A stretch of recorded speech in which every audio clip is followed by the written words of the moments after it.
जजेस जो हैं वो एग्जिट पोल्स को लेकर उनकी राय क्या है, शेयर कौन से वो चुन रहे हैं, प्रेफर्ड बेट्स कौन से हैं उनके, ये एक खास रिसर्च आपके लिए लेकर हमारे सहयोगी शरद जुड़ गए हैं। शरद बताइए। जी बिल्कुल, अब जो है इलेक्शन रिजल्ट जो है हम उनके कगार पे हैं और देखा जाए तो इम्पॉर्टेंटली बाज़ार ने भी जो है एक बहुत अच्छी थम्स अप दी है और अच्छी रैली हमें mid cap, large cap, small cap कोई भी सेगमेंट में बोलिए वहाँ पे देखने मिल रहा है। अब हम बात करेंगे ब्रोकर्स की क्या राय रहने वाली है, स्पेशली जो है आप कह सकते हैं जो इलेक्शंस के बाद कहाँ पे स्टॉक में तेज़ी देखने मिल सकती है। आप कह सकते हैं 3.0 मोदी 3.0 या मोदी स्टॉक्स। लेकिन कुछ अहम ब्रोकिंग हाउसेज है जिन पे फोकस रहेगा और उनके इंपॉर्टेंट स्टॉक पिक्स हैं।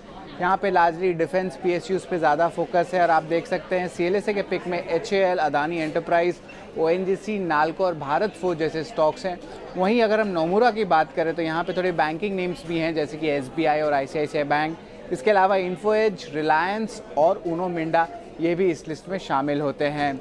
हमारा तीसरा ब्रोकिंग हाउस रहेगा मोतीलाल ओसवाल और यहाँ पे उनके जो पिक्स आए हैं इलेक्शंस के बाद जिस स्टॉक्स में तेज़ी देखने मिल सकती है उसमें इंफ्रा की कंपनी सबसे नंबर 1 पे एल&टी। उसके बाद आता है आपका अदानी पोर्ट और रियल्टी स्पेस से गोदरेज प्रॉपर्टीज़। ऑटो की एमएनएम और पीएनबी हाउसिंग भी यहाँ पे लिस्ट में आ जाते हैं।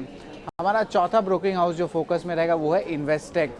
उनकी पिक्स के बारे में बताएं तो बैंकिंग स्पेस में कोटक बैंक है, Mrs Bectors foods interestingly mid cap space से उन्होंने पिक की है। इसके अलावा फार्मा में सिप्ला है और स्मॉल कैप में एक्साइड इंडस्ट्रीज़ भी है।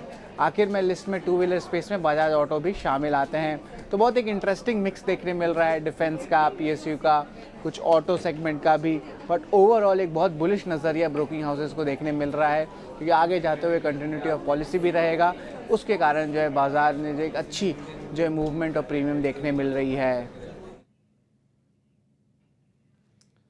ठीक है, बुलिश मूव है ब्रोकरेज का और मूव हो भी क्यों ना, एग्जिट पोल को लेकर वो अपनी रणनीति दे रहे हैं। और आप याद रखिए कि पिछले 4 चुनाव में जो भी एग्जिट पोल्स आए हैं उससे बेहतर प्रदर्शन पार्टियों का रहा है जो भी जीत के सत्ता में आई हैं और जिनके पक्ष में एग्जिट पोल्स आए हैं। तो ये चीज़ आपको ध्यान में रखनी चाहिए। अच्छा, एक बड़ी इंटरेस्टिंग चीज़ हो रही है। भारत के लोकसभा चुनाव का पल पल का अपडेट देने और अमेरिका में रह रहे प्रवासियों को पूरी जानकारी देने के लिए टाइम्स नेटवर्क ने अमेरिका में बड़ा आयोजन किया है, जहां न्यूयॉर्क से न्यू जर्सी तक लोगों को भारत में लोकसभा चुनाव के बारे में जानकारी दी जा रही है।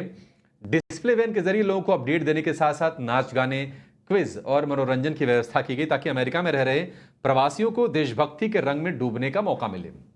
आज यानी 3 जून को अमेरिका में सरकारी अधिकारी, बुद्धिजीवी वर्ग के प्रतिष्ठित सदस्यों के साथ टाइम्स नेटवर्क एक बड़ी चर्चा भी करवा रहा है। इस खास चर्चा में भारतीय चुनावों के संभावित परिणाम और ग्लोबल इकोनॉमी पर इस चुनावी नतीजे के असर पर चर्चा होगी। न्यू जर्सी में शेरेटन एडिसन में दिग्गज एक्सपर्ट के साथ बड़ा पैनल होगा जिसमें 100 दर्शक भी शामिल होंगे। तो बहुत ही इंटरेस्टिंग चीज़ ये अमेरिका से निकल के आ रही है और तस्वीरें भी आप देखिए किस तरह का उत्साह है वहाँ लोगों के बीच भारत के चुनाव नतीजों को लेकर।